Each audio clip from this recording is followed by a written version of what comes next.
7 marotaba tavof qilib, tavofni tugatganimizdan keyin 2 rakat namoz o'qib, o'zimiz uchun tavof qilib duolarni qilsak ham bo'ladi.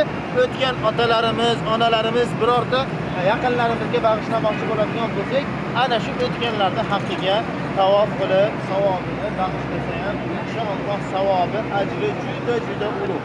Ana shu uchun hozirda birga qilamiz. Endi bugungi ertalab sahar o'zi ham umra qilib keldi, boshqa hali charchoqni ko'pchilik yaxshi chiqmadi. Taxminan 1 soat mobaynida tavoflarni qilib, namozlarni o'qib, duolarni qilib chiqamiz.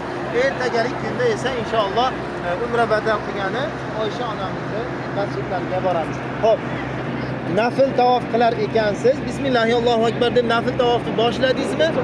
Tavofni o'zi nafil ibodat. Ya'ni endi uni boshlab qo'ysiz, Bismillahirrohmanirrohim, Allohu akbar deb tavof boshlab 1 marta yo 2 marta tavofni boshladingizmi, endi uni tugatib qo'yishlik vojib bo'ladi.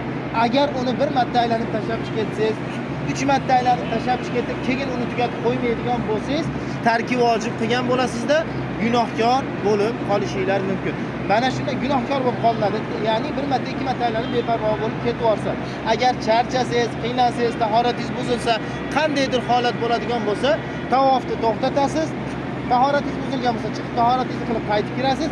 Charchagan bo'lsangiz, bir chekkaga o'tirib, dam olib turib, ana shu to'xtatgan joyingizdan ozgina orqaroqdan yana davom ettirib, ana shunday holatda tavofni 7 marotaba qilib tugatib qo'yishligimiz kerak bo'ladi inshaalloh. Hozirda birgalikda kiramizda nafil tavoflarni qilib, birgalikda ana shu joyda namozlarni o'qib, duolarni qilib, yana qo'shimcha namozlarni o'qiymiz, birgalikda yana qaytib boramiz inshaalloh. Yana yo'llarimizni bordi keldini bugungi kunda yana bir qator ko'rib olasizlar. Ertagalik kunda namozga boshqaga kelganda inshaalloh qiynalmaymiz. Namoz vaqtida namoz vaqti bo'ladimi? Tahorat qilasizmi? Oyog'ingiz og'rib qoladimi? Har qanaqangi holat bo'lsa ham to'xtaymiz. Namoz bo'lsa namozni o'qiymiz. Ozgina 2 qadam orqadan yana boshlab tugatib qo'yaveramiz. Endi namozda to'xtagan joyingiz aniq. Tahorat qilgan chiqib ketsangiz, ana shu tahlil qilgan joyingizdan ozgina orqadan boshlab, ana shunday holatda tugatib qo'yaveramiz inshaalloh. Keyin o'zi aslida tavofga oddiy kiyimda, mana aslida oddiy kiyimda tavof qilsa ham bo'ladi.